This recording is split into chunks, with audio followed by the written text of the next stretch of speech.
What's up, everybody? Drop your city and state in there. Help your girl out for later when I go back and check some of the comments. I'm getting ready to drive back to Austin. I'm sorry I didn't give you guys a live earlier, but what had happened was we was in the hood, and I wanted for my safety and the safety of Mr. Money Madu to quickly get in, see the properties, and get on back out, right? Because sometimes what happens is, people catch you slipping when you ain't paying attention. Now, I'm getting this cough drop, so I'll be prepared. I'm getting back on this highway, but I just had to let y'all know. Listen. Take the next right onto Greenhouse Road, then use the left 2 lanes to turn left onto I-10 Frontage Road, West. I'm going to get that turned off in a little bit. Now,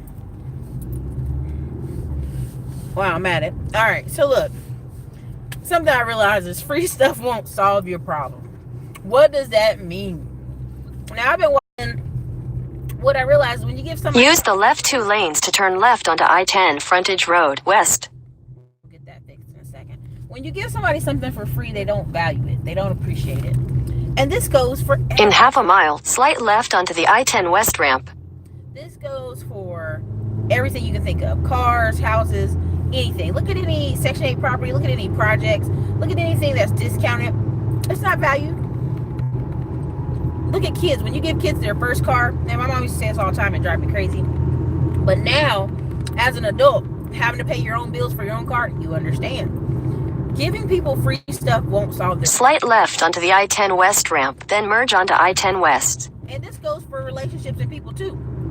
A lot of people want guaranteed wins. Guaranteed solution, guaranteed, wins. They don't want to try if it's not guaranteed. Now, what does that mean? Now, I was watching some people's channels, and you guys know. Continue on I-10 West for 52 miles. But a lot of times, these people are, they won't try new things, go to new restaurants, try new food, try new meetup groups. It has to be a guaranteed slam dunk win. But nothing in life is a guaranteed slam dunk win. And if it was, you wouldn't work hard to keep it. And that right there is the rub. I've been talking about in Austin, Texas, they have these free classes so you can be a network administrator and pretty much get a job at any tech company in 6 months after your free degree, your free certification. They are struggling to fill the classes. Why? Because it's free. It's absolutely free. And when something is free, you don't value it. Point blank simple. Hold on, let me turn it off. Let me get that on here.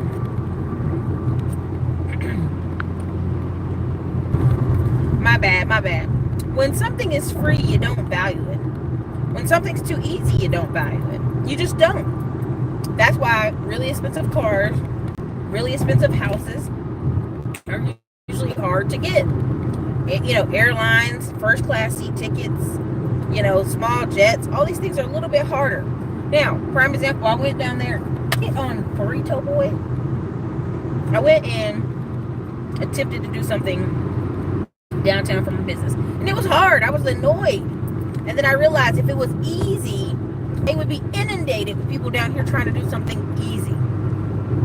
Same thing down here in Houston. I'm over here where they're going to build 300 houses. That's where I went down there to go check it out. And I said, let me go see for myself. Now, the area is amazing.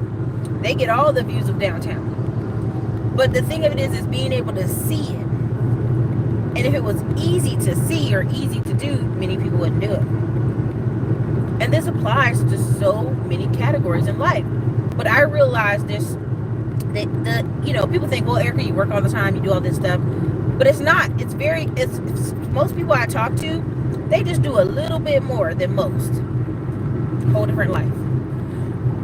Not even a lot, I promise you. Just a little bit more. They do a little bit more than most people I notice.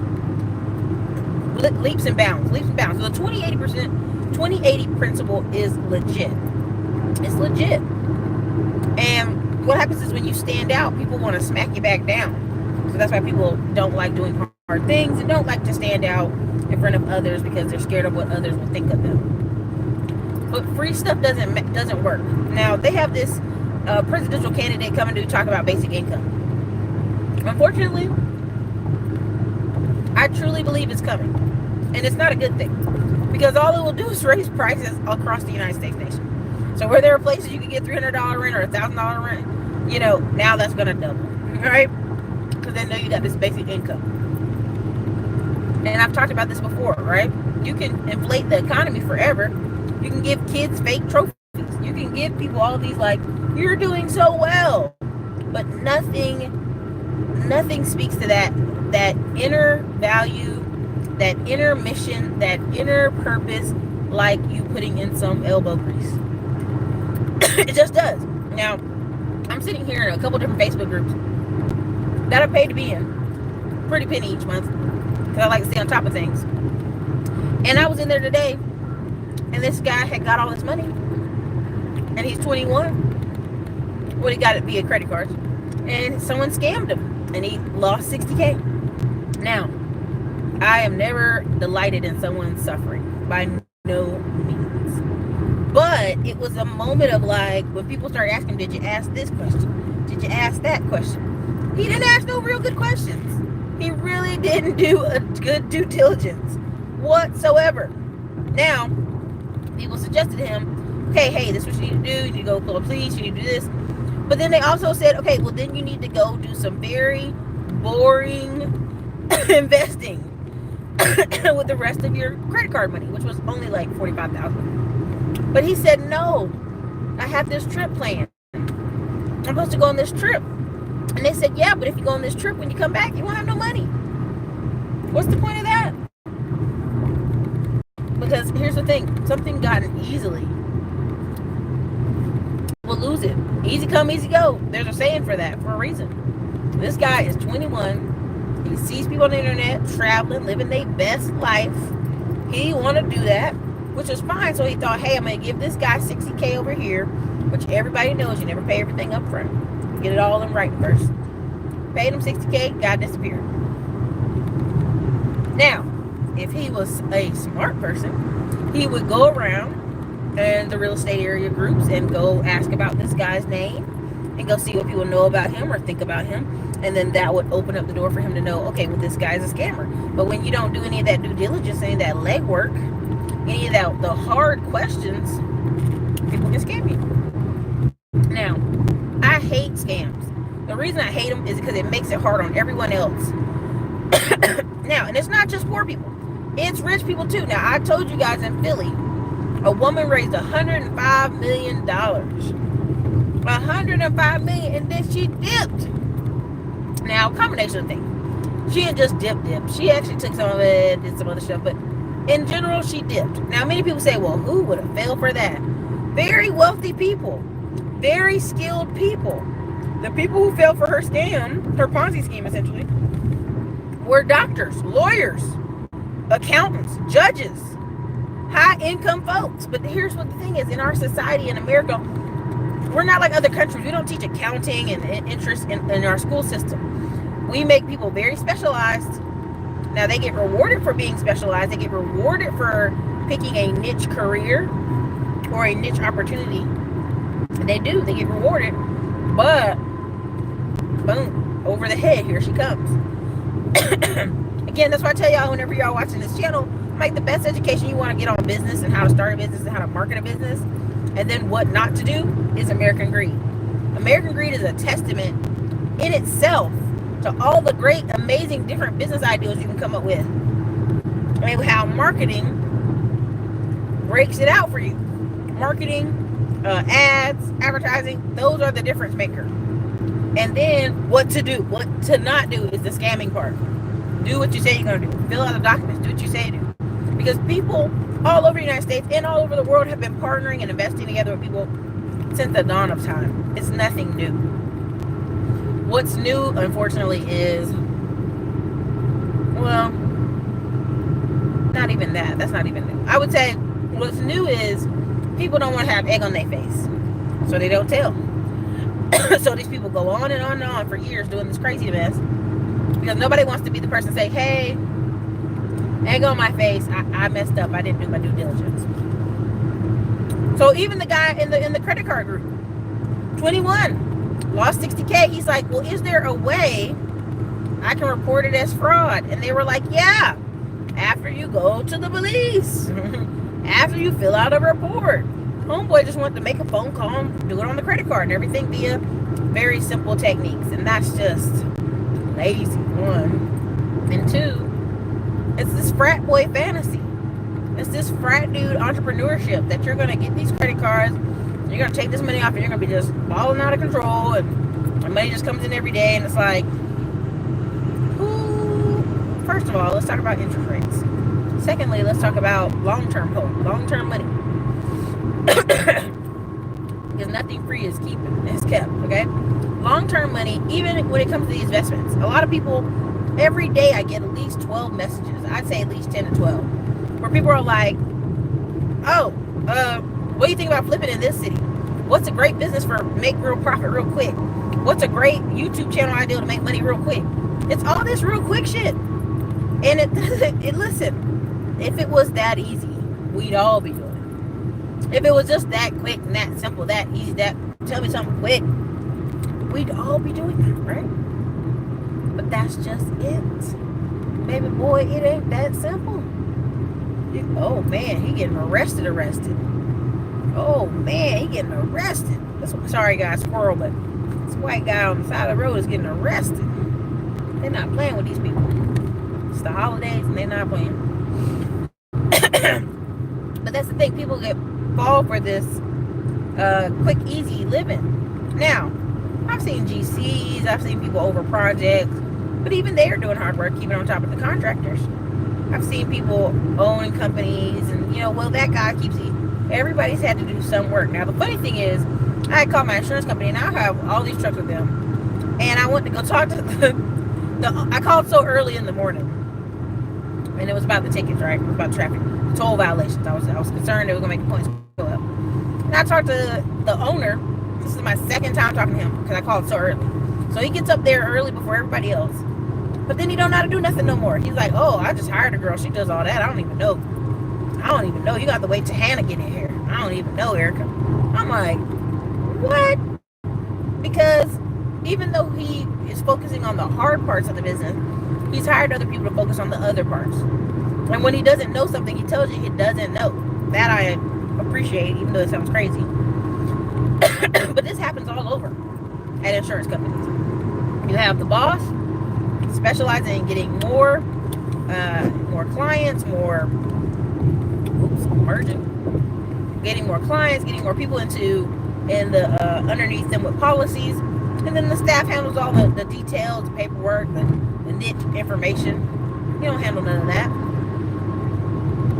But his part is still hard. And for some reason, people think, well, I'm going to start a business, and I'm going to hire a bunch of assistants, and I'm going to just go sit back on the beach. Which I always go, well, what are the assistants going to be doing? Because you have to give them work to do. And that work you give them to do will free you up, but you got to make sure it still covers everything. And you can live that dream. Because at the end of the day, a lot of this talk is like free 99 talk. A lot of this talk is other people's money talk. It's not based in business or service. Just the real key to making long-term money is serving others.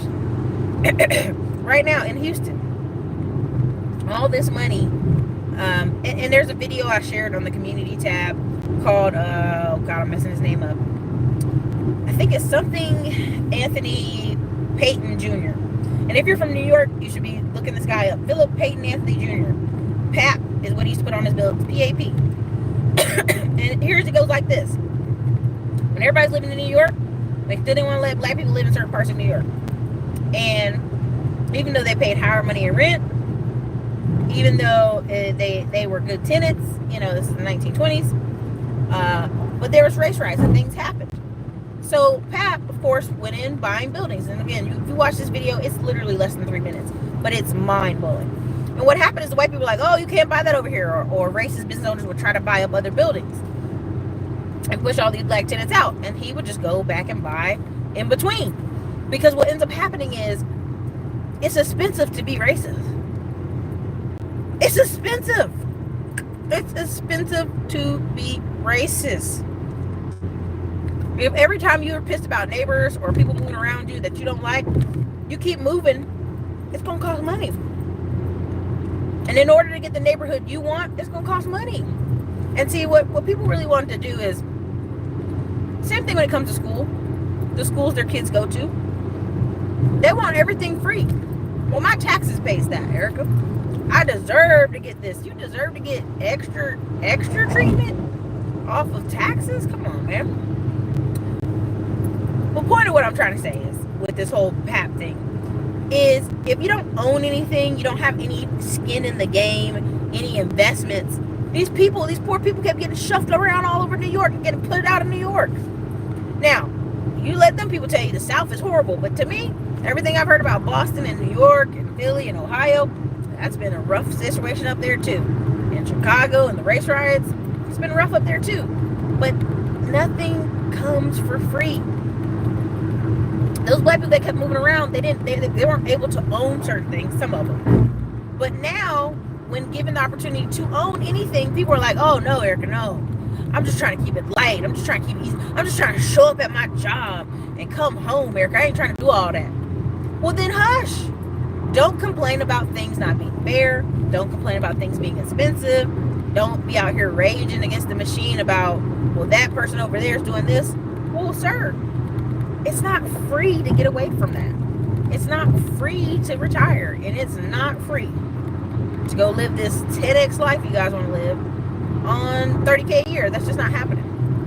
Now, there was a woman's comments. Well, she may see this and I'm not even scared about it. She was on Instagram. Anisha Selden was saying, you know, you guys are soft. You can't live off $50K a year. Y'all soft. And my whole point is, you can survive, but you ain't thriving. If you're in New York City or LA and you make a $50K a year, first of all, $50K a year, take away your taxes, you're at $34,000. So now you're back to what, $2,500 or $3,000 a month? That's not thriving. That's surviving for sure, but it's not thriving.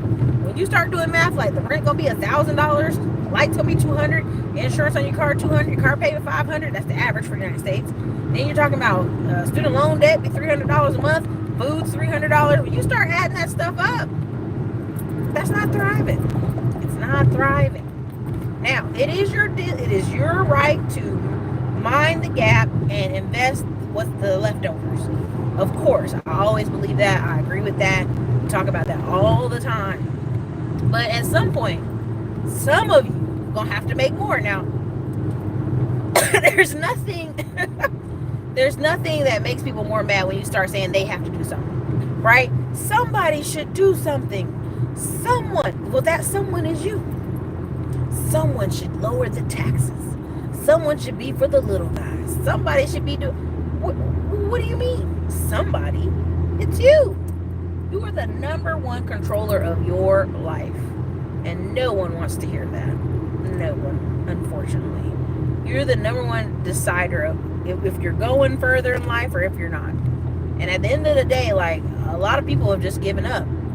I was in this guy the other day saying, I have a right to come on the internet and complain. No, you don't. That's not a fundamental right or constitutional right. That's not a right. That's not even freedom of speech. Your freedom of speech ends when you start imposing or threatening someone else's freedoms. Now, what does that mean? If you start threatening someone's life, saying you want to kill people or they should die or do something crazy, you've already broken the free speech laws. You can't cause bodily harm or say you're going to cause bodily harm to other people.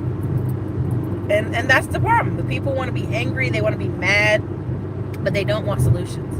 There's a lovely meme I post all the time where it was like, a man gives this person a book and it says solutions. And the man lights the book on fire and he says, I don't want solutions. I want to be mad. Of course it crumbles because it's burning. And that's what most people are. They don't want solutions. They just want to be mad.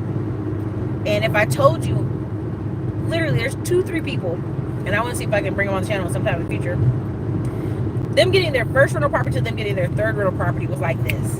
From the start of this year to now, it's like this. And even when you talk to them, their life is changed in leaps and bounds, even though it's just 3 rental properties. Just 3. One property, I think, is giving them $1,300. Another's giving them $900. Another one's giving them another $1,000 some change.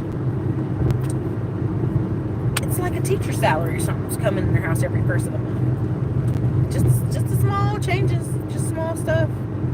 But again, people want free stuff. They want free everything. And when free doesn't pan out because you don't care about free, most people don't, then yeah, everybody keeps talking about the color of law book. I mean, yeah, 50K is great in Mississippi, sure. It depends on the job. If you say, people call jobs just over broke, these are people not in corporate America. And let's be really clear. Whenever I see these posts like job means just over broke, that's probably a person with a job and not a career, which is fine. Lots of people have jobs and not careers. Because there's several people making 120K, 130K, 85,000. It depends on, these are skilled labor people. These are skilled people. Now the difference is they call that golden handcuffs. Prime example, Brian Origbo, I'm saying his name terribly, out of Houston, who's a wholesaler. He had a job making $130,000 a year, and they were like, "You're leaving? You're quitting?" They could not figure it out why he would want to quit such a great gig. You know how hard it is to make money? Yeah.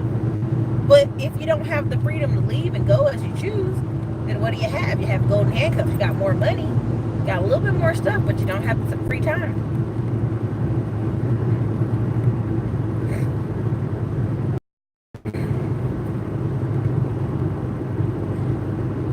Y'all cracking me up in here. I didn't say anybody scam. I didn't say Jay scam people. What are you talking about? What are y'all talking about here? Y'all talking crazy in here already. Secretary of Defense, Thanos.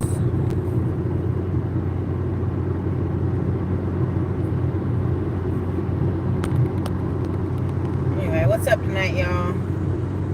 Yeah, anyway, you like freedom, exactly. Anyway, but the key of all that is, it's levels to it. It's just levels to it, but at the end of the day, there's nothing going to be solved with free. I read a bunch of articles, unfortunately, which it dampened my afternoon. It was talking about these people who they'd been on child support and Section 8 and getting all this help from the government, and the government had came and started taking these people's kids, right? And it was just one or two social workers who were, unfortunately, a little power hungry, and started taking these kids out of the homes. And so the parents are like, oh my God. Well, again, you're getting free help from the government. You're living in free government housing. You're getting all these things, which I understand. We have a system where we help people, but that's the thing. There's no freedom in free stuff. There's no safety or security in free stuff. These free stuff comes with handcuffs. This free stuff comes with people checking your house and doing different things. Again, nothing is for free. Nothing free is it comes without handcuffs. So this Andrew Yang thing where he's saying it's going to be free money, it's going to be a free $1,000 a month. It's not even going to be a problem. It's going to be cool. Just a free $1,000. It's not going to be like that. They're sitting here telling you it's not going to be strings attached. It's not going to be on this other stuff. Oh, just is.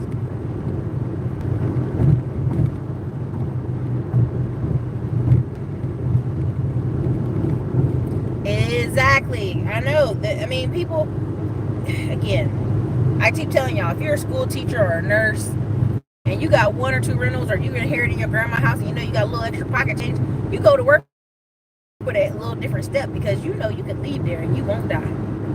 That this is not your only money source. And that's why people be having all these heart attacks on Mondays, because that's their only money source.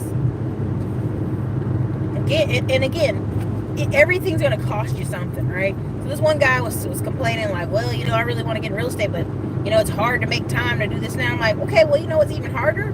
If you get out here and people scam you, if you get out here and mess up, take her and get connections, take the time to get out here and educate yourself. You got people out here talking about stuff they don't know. That's why I personally, people are like, you drove to Houston today? Why? I want to see where I'm putting my money. I want to physically see it. I want to see it with my eyes. I want to know where it's at, because it's easier to repair damage before you start than repair damage after you already got into something. And people understand that. Same thing with trucking.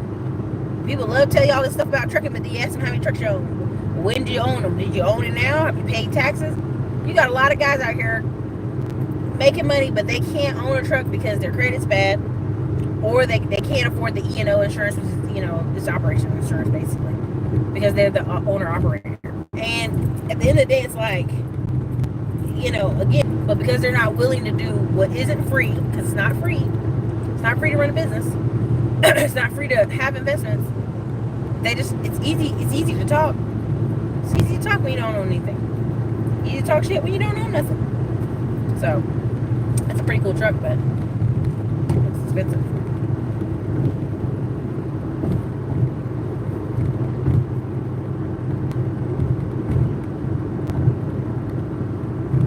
Free is not free. It never is.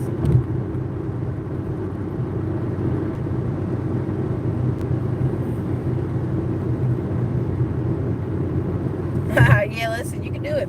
Listen, I mean, even right now in Texas, they're trying to get rid of you can Google this, but essentially if you're a plumber, instead of the whole traditional school route, if you go work under another plumber, I think for 100 hours, somebody can Google it and tell people in the comment section, but I think you have to work like 100 hours with the guy, or closer to 300 hours, which isn't hard, because you think about 8-hour day times 5 days a week, that's 40 hours. 40 hours times 4 weeks, okay, that's 160 hours. So basically 2 to 3 months working under another plumber, learning the trade. Now you can be a plumber without all that rigmarole.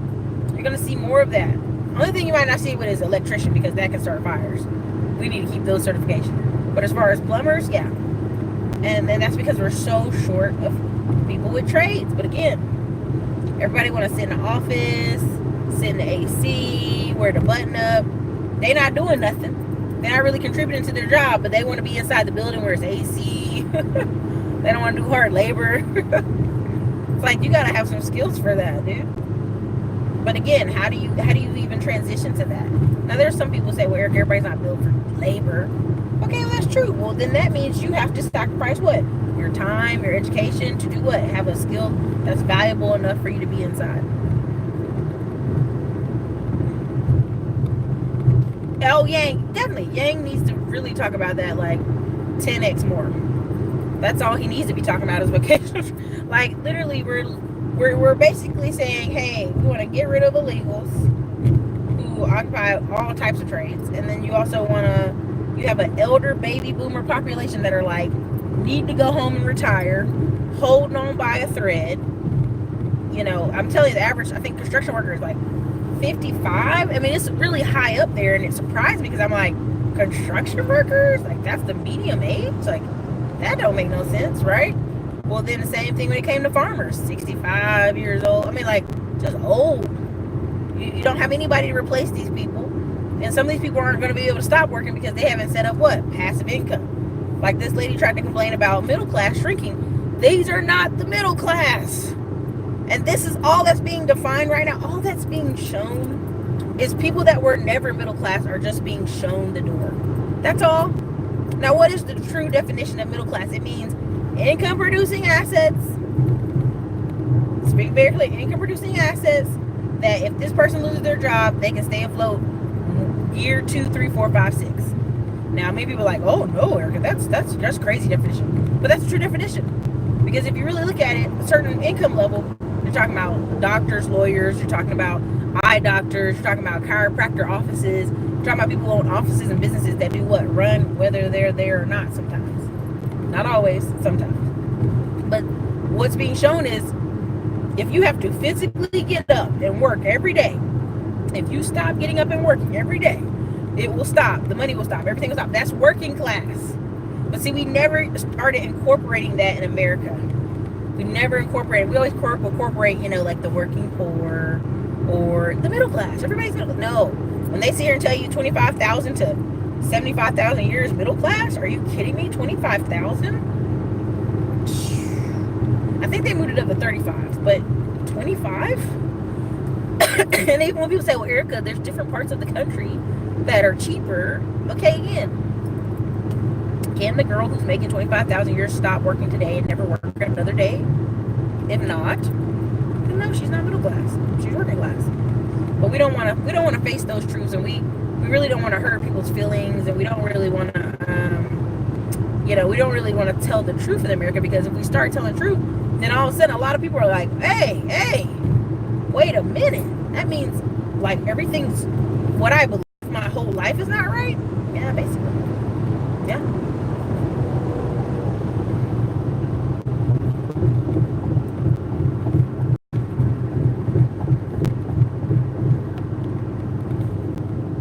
Yeah. Multiple income streams. I'm telling you, if you look at the Dave Ramsey plan, even though people make Dave Ramsey every day, Dave Ramsey, he's a goof. But if you think about it, these people that call, that talk to him on the show, these are people making 50, 80,000, 90,000 a year with them and their spouse together, but yet they rack up, 200, 300, $500,000. And if they pay it off, they pay the car off. Okay, car's paid off. They pay some other stuff off, credit cards all off. They pay, now all they got left is their house. All of a sudden, what do they do with all this extra money? Start investing. Man. That's it. And he's always like, you can give like no one else. I get it. But again,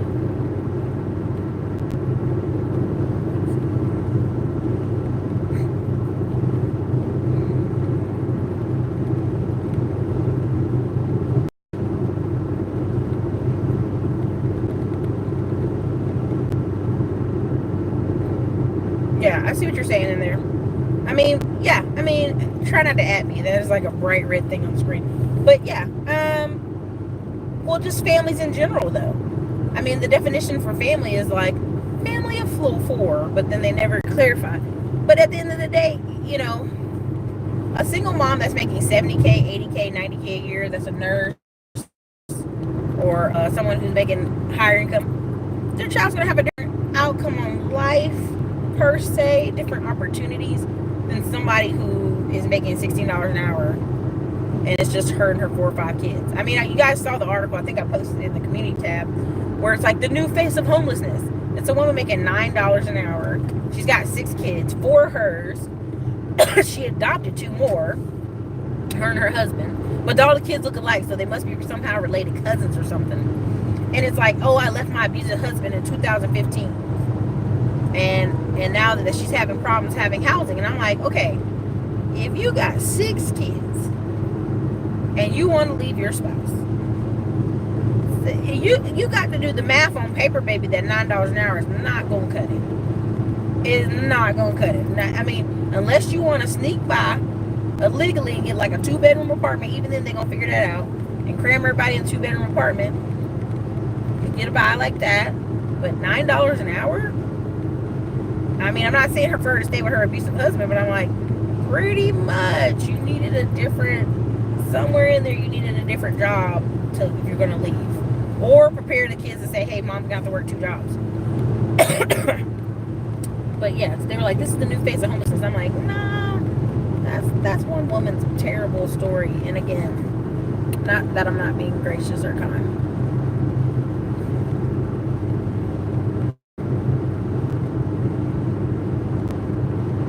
Exactly. It's always people with really high income. Stop adding me, you guys. Stop putting the at with my name. It makes it red. Stop it. Like, I can see it as I drive. There's people called Dave Ramsey all the time, make high income. And one dude was trying to blame his wife. And he was like, guy, like, grow a spine. Like, you can't keep blaming your wife. That's just ridiculous. Like, and he basically was like, well, she ran up these credit cards, and then, I just come home, I give her the money, and she's supposed to pay all the bills.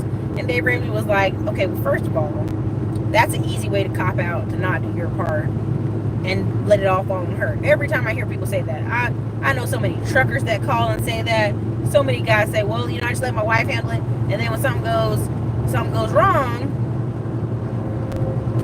they're like, oh, I let my wife do it. And they're like, but you don't do no review, you don't do no oversight, you don't go back and look at the bank statements, you don't do nothing. What do you do all day? Now, granted, some of these guys are busy. Oh, you might have watched the same show I watched, where the guy was like literally blaming his wife, and Dave Ramsey was like, dude. He's like, I just come home and give her the money. Exactly. No type of accountability. None. And then you would think, okay, well, if your wife If if your wife clearly isn't capable or whatever, okay, we got that. That sucks. Now you're gonna take it back over. Well, it's hard to take it all back over because I'm so busy at work, bro. Like you can't. This is ridiculous. And literally Dave Ramsey's like auto payment.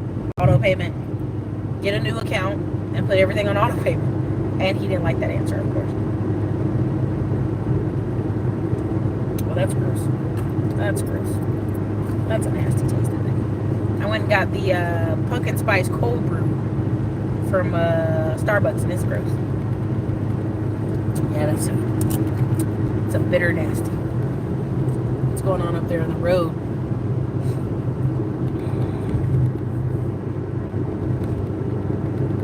Oh man, he didn't like the answer. He said, well, I'm so busy at work. And Dave Ramsey's like, you can't put stuff on auto draft out of your account?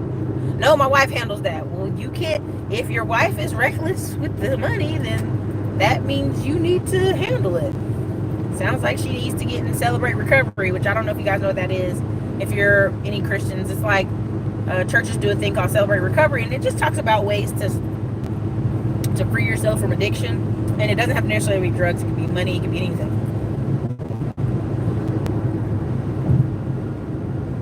No, that was a different one I listened to.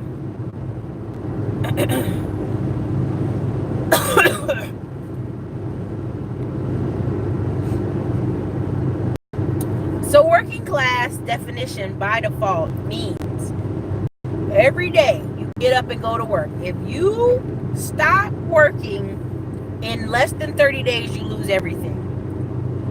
You are, no, it's not the Underground Railroad. You are working class. That's the definition. If you have no investments or things that can pay your bills if your leg got hit and you got to be out of work, you can't walk around at work for the next 30 days. And in those 30 days, you lose your whole life, your house, your cars, everything. You are working class. You are not middle class. Why? Because definitions of middle class would be someone with insurance. Actual middle class also means access to credit. There's several articles. There's a great article if you Google it, and it's access to reasonable credit, because a lot of us can get high interest cards, payday loans, but there's an article talking about access to credit. I'm not a fan of anybody in particular. I just like watching different things. And I'm very big on the next recession. What you guys are going to see is Dave Ramsey become a billionaire and Grant Cardone become a billionaire. Why? They're two schools of thought. You got to study. You got to educate yourself. This isn't a Dave Ramsey fan thing. This is just a common sense thing that I'm seeing play out every day.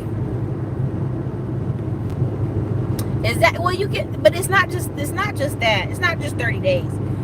It's really supposed to be 6 months. Right? When you get the 6 months of savings, and you also have, so let's just say a catastrophe, whatever. You have a heart attack, you can't go back to work, whatever.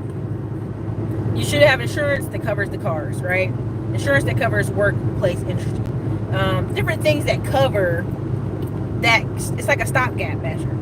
But that's the definition of middle class. Or the money can still come in and they not be there. That's the definition of middle class. Working class means if I lose my job today, and I don't get another paycheck in the next month, which you saw almost with the government shutdown. A lot of those government workers had TSP accounts, and people said, why don't y'all just borrow from your TSP account? Because that is the logical middle class thing of someone who's making $100,000 plus a year. A lot of the government workers in DC, they couldn't pull from their accounts. Why? When you talk to a bunch of them, they were already maxed out on taking loans from their own retirement, so they could not. I am keeping this live up. I deleted the other live because I felt it was a little rambling.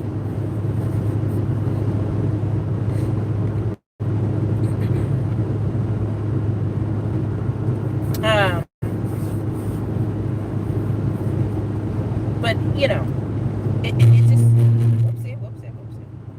It's a tire blown out in the road here. But the thing of it is that's the difference. When you had that government shutdown and these people that are making six figures are complaining, you're like, well, what's the problem? You should have savings. You should have credit cards. You should have this. You should have a TSP account. You should have a 401k that you draw from. Like every single thing they were naming off, all these people should have been able to draw from, at least 5 to 7 things. But that just showed you where people lack financial education. They did. A lot of people were about to lose. They were like, you know, if it wasn't for the banks and Navy Federal and USA, like basically going, hey, we're going to cover your mortgage, we're going to cover your car, but guess what? When that first paycheck comes, we taking all of it.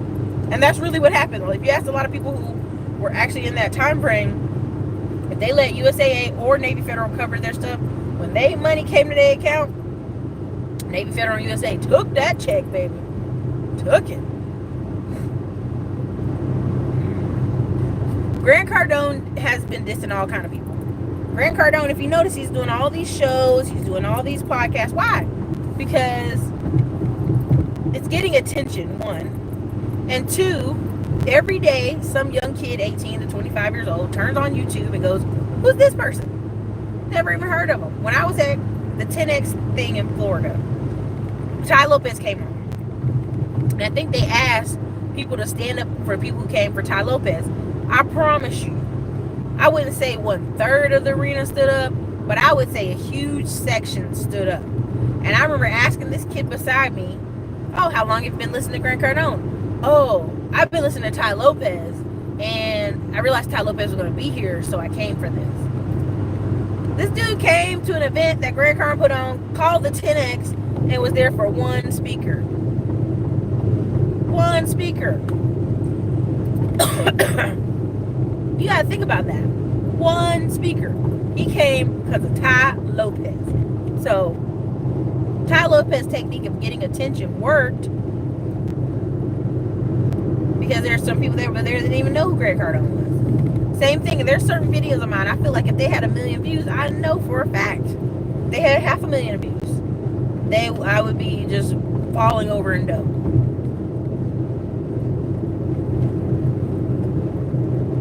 It's the Power Trip Network. Leverage it. Again, prime example, there's several news channels I want to try to get on. If not the end of this year, next year. And it's for a reason, just because I know I can get on them. But two, it's literally, you're like a step away from somebody being able to get on TV. You really are. Because there's just, I literally can go on Twitter and talk to journalists and artists, people who host shows. There's all kind of stuff you can do.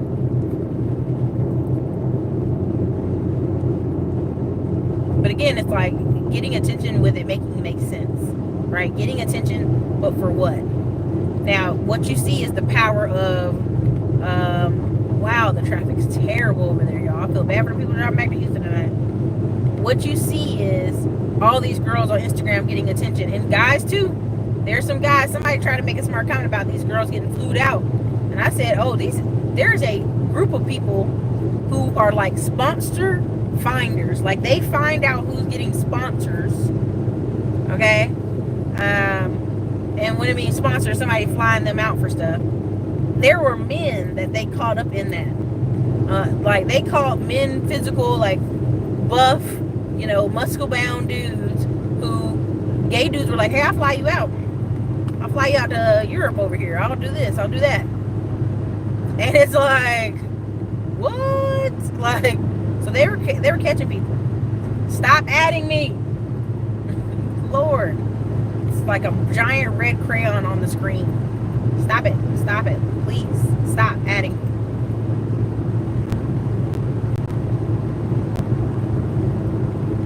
Yes. You saw me on Instagram. Yes, I make over 6 figures. I actually make more than 6 figures with this channel. I make anywhere from $10,000 to $24,000 a month with this channel.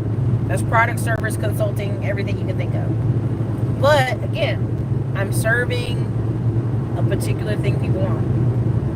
I'm serving people, customers. And that's the thing. A lot of these people are coming on YouTube. They want attention. They got flashy videos, cool stuff, cool videos. But then when you ask them, like, what's the purpose of the video? What are they doing? How are they, what are the products and services they have? They don't have anything. They have nothing. They have the getting attention. I got attention. See, look, Eric, I got attention. Okay, well, can you put your clothes on now and still get attention? Probably not. But that is what it is.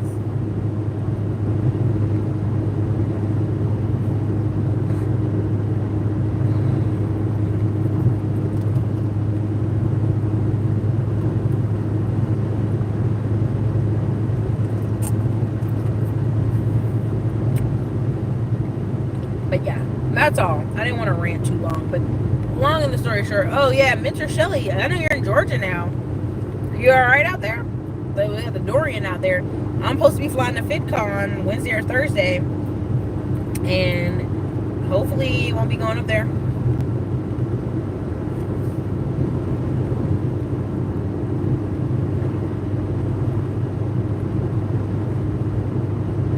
Recommend them for what? What I recommend is you go buy Vid Summit replays and Vid Summit replays and a few other things, and go educate yourself there. That's what I educate for everybody.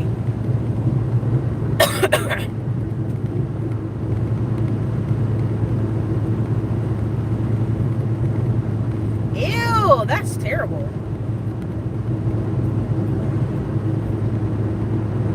Well, it's not even just, it's just literally being of service. Like, that's what business is, and people really don't want to talk about it, but that's what true business is.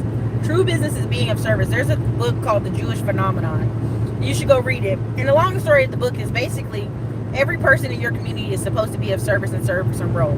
And that's called mission. Having a purpose. And the more people get in tune, like a lot of these guys in those Facebook groups I'm in, where they're sitting here getting all these credit cards but don't know what to do with them because they don't have a mission or a purpose.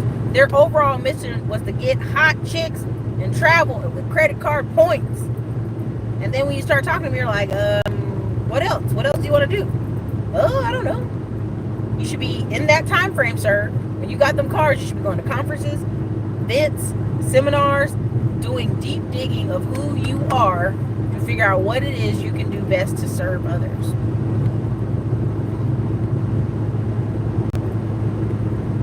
That's a dangerous question where you say, what can you invest $10,000 into? Anything. I mean, that could go anywhere.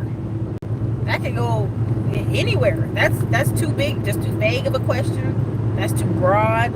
That's too, there's like 18 to 25 other questions that would go with that question that have nothing to do with the money amount, but about you. Again, I promise y'all. All this stuff you guys are thinking about, what should I invest in? Where should I invest my money? It all depends on how old you are, what's your age. Are you gonna get some more money? Is this a windfall? Is this is gonna come every month? What do you plan on doing? What's something you like to do? Because a lot of people are chasing money, but they're not chasing a purpose or a mission. So that's why you get all these people saying, well, yeah, I'm gonna start this business, and then I'm gonna sell this business in 3 years.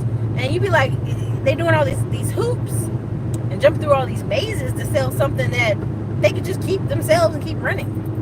Again, the reason I keep bringing up that Anthony Payton video is because real estate is long term. And people keep saying, oh, I think business is creating more millionaires. No, it's real estate. 80 to 90% of all multimillionaires in the whole United States are created from real estate.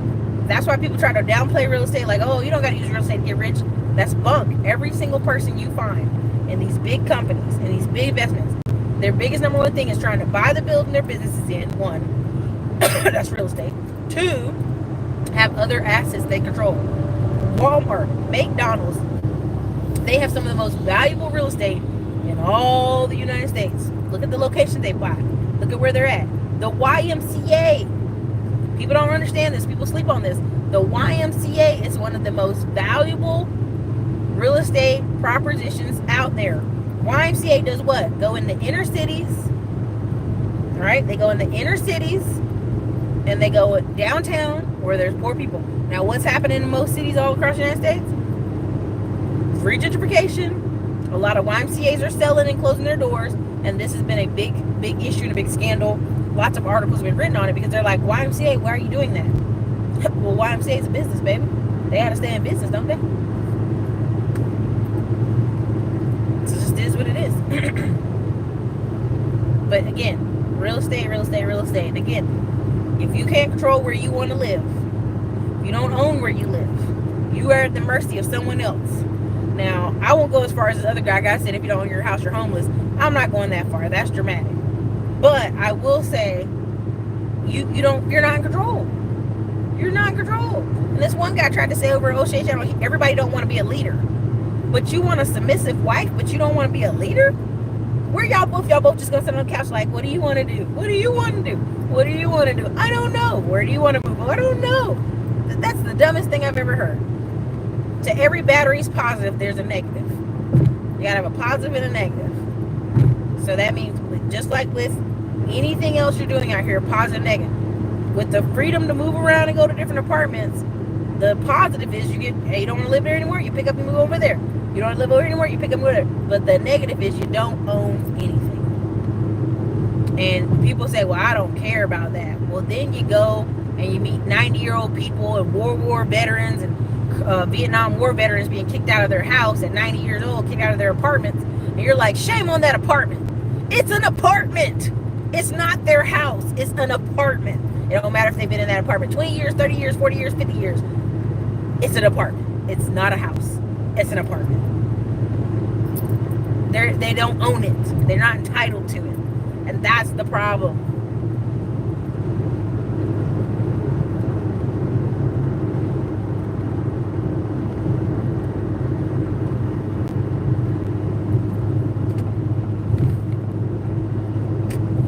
There could be the truth of that.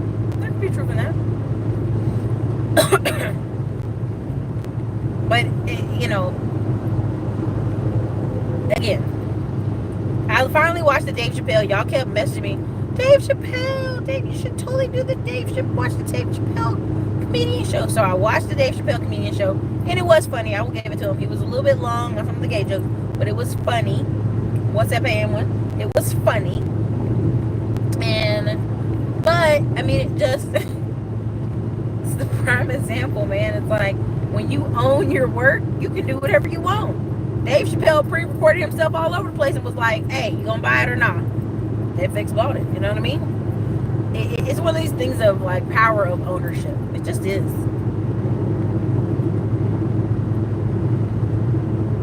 But it was funny because he had this one part where he says, poor white people and poor black people are the same. Except poor white people think this shouldn't be happening to them. I died. I was like, it's kind of true. It's kind of true.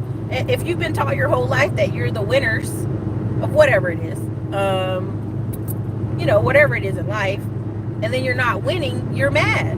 There's a book called Angry White Men. It's kind of funny, but the book is spot on. It's like, if you put these people as de facto winners or de facto leaders, but then they're not leading and they're not winning in life, then they're mad. It's one of those things. It's just, and I know there's a diverse audience watching me. Some of y'all have sent me emails like, I'm Hispanic and I'm offended. Like, well, why are you this? Okay, then turn. I don't know what to do here.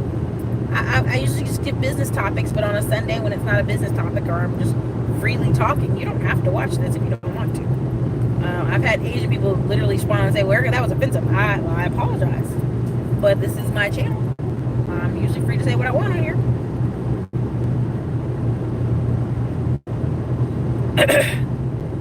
I could believe that, Jay. I could believe that, for sure. A lot of people say you have to speak to the king inside of a person, per se. But yeah, I mean, like, even if you listen to Glenn Cameron, a few other people, they've talked about it. A lot of adult men in America, like, there's several books on this called Into Boyhood or Into something. And essentially the books are like, a lot of people are extending teenage years or goofy years or frat boy years because there is no push in society for them to not do that. There is no y'all left. 160 of y'all now, 70 of y'all left.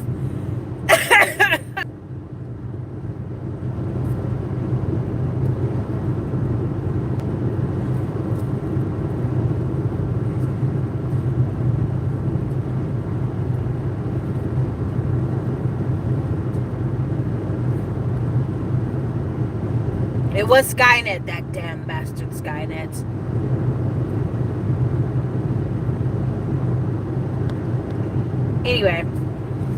Anyway, so while the light's still up, when the sun goes down, it's over. But again, for what I was trying to say, there's an extended. If you really think about it, there's an article. I think Glendon had brought it up, and somebody else had brought it up. If you extend college and that I'm a college person and I don't have any money, till you're 30, okay? Oh, Aaron Clary brought it up. Now imagine you till you're 30. Now people going to grad school and doing stuff, and I got a story to go with this. Till you're 30. Well, then finally at 30, you're getting entry-level jobs. getting your life together. Now, from 30 to 40, almost 45, you finally got it together.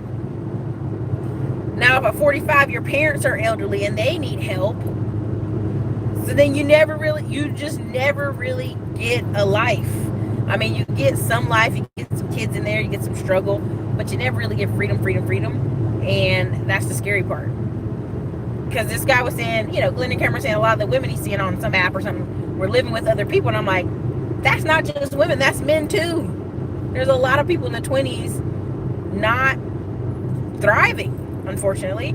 And then when I meet people who are engineers and high-tech skills, or they done went and traveled, they living on their own and bought a house, they living out here. I mean, it's like, they don't understand, well, why'd you pick that degree? That's the first thing they think in their head, like, well, why'd you pick that degree? That was dumb. Right?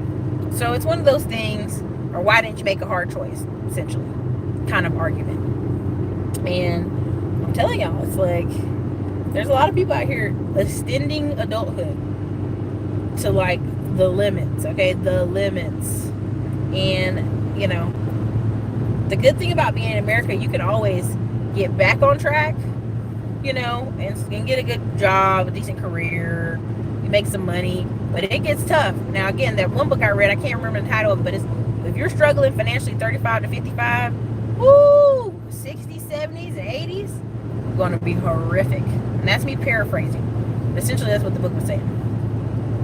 The book was like, it's going to be bad. It's going to be bad.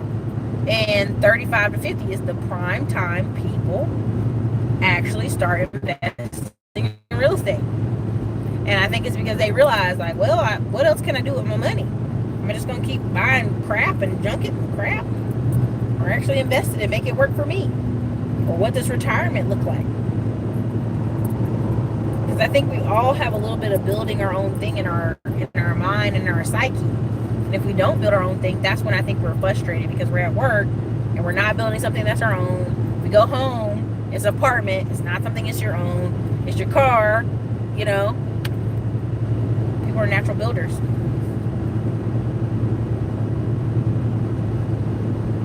Oh, Lord. Y'all, I see y'all getting into some patriarchy questions. I'm not going to look at it. But at the end of the day, I know we recently was talking about free stuff isn't free, and it just isn't. But, with wealth comes responsibility. Like, I think you guys saw me, I was spending like 2.5 hours dropping off random papers and going through all this paperwork with the CPA and bookkeeping company. And this is just something people don't ever talk about. I watched this interview with Oprah one time, and she was saying how every time it's tax time and she goes through like a full day with her accountants, and they explain to her how much she's going to pay, what she ain't going to pay, what's going to happen here, what she ain't going to do. She said she literally starts the day with a bottle of tequila. And I thought that was funny, but then now I'm like, oh, I see what she's talking about. Because with wealth comes responsibility.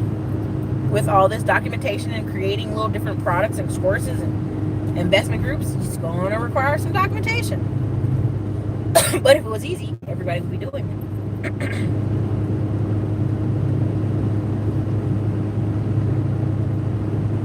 Well, anyway, so that I don't drag it on forever, but I just wanted to make sure I closed it out.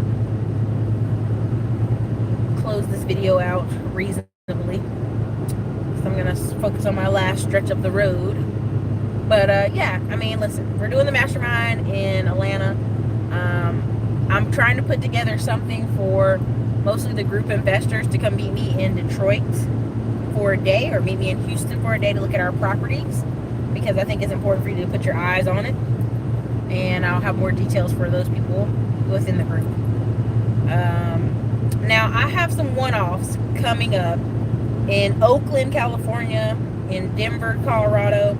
Now, Denver is probably going to be in October. And I'm going to, in October, I'm going to try to look up, like, the first weekend. I gotta go check it out. But I think it's the first weekend in October we will do Denver. And there's a few different places we'll do. But it's like, we're going to come there. It's probably a 4-hour event or something like that. So I'm going to meet up or something. It ain't going to be free. I ain't going to lie to you. But it'll be good. It'll be good. In-person stuff. because that's where the magic happens, honestly. All this powering and brokering and connecting, it comes from there. Look, yeah. Nope, there's no discounts. There's no discounts. Because here's what I learned. People will wait and wait and wait for a discount, but you're not even in proper placement if you can't afford $250. Same thing with the trucking class. A lot of people ask me about the trucking course the Hood Estates gives. I'm like, it's $497. Occasionally they do discounts. I think they do them at Christmas or something like that. But like at the end of the day, do you know how much it costs for an oil change? $675. I had a tire blow out. You know what it cost me? $1,200. Like, if you can't afford the $500, baby, you're not ready. Go focus, stack the money, and then come back. But there isn't any discounts. Because, again, free stuff or discounted stuff, people don't value as much as something. They're like, hey, Eric, I had this $250. It better be worth it. And it's like, it totally is, baby. It totally is. But I definitely want you guys to, the upcoming weeks, notice what's happening in the news. Because what happens is, you guys, I already see people getting into fall football, and they're already getting distracted. I already see them getting into just the fall. You know, for the women, it's the Pinterest, it's the kids, the crafts, and the arts. And guess what happens in October, November, December? We talk about this every year, y'all. Tax auctions. Right now, most of my friends message me this week. Whether they message me, oh, Erica, you getting an auction in Detroit? You getting an auction in this city? You getting an auction in this other city in Florida? And I was like, oh yeah, it's tax time. It's tax time. Tax auction time. It's the fall. People in their fall mindset. But at the same time, it's tax time. Where everybody out there thinking about October, Halloween, and candy. And we're out here buying people's houses. So again, it's all about mindset. It's all about making sure you're putting yourself where you need to be, placing yourself in proper position. You can't be doing what everybody else is doing. You know, you can't lollygag and play all the time. There's time for that. There's positions and seasons for that, but not all the time. So, anyways, you guys, this is your girl Erica from the Classic Line blog. We're going to look out on the emails for the tax lien course. Look out for the funding course. And also look out for September's Atlanta Mastermind. Tickets are already on sale. They'll be in the links above when this closes out. So later, you guys.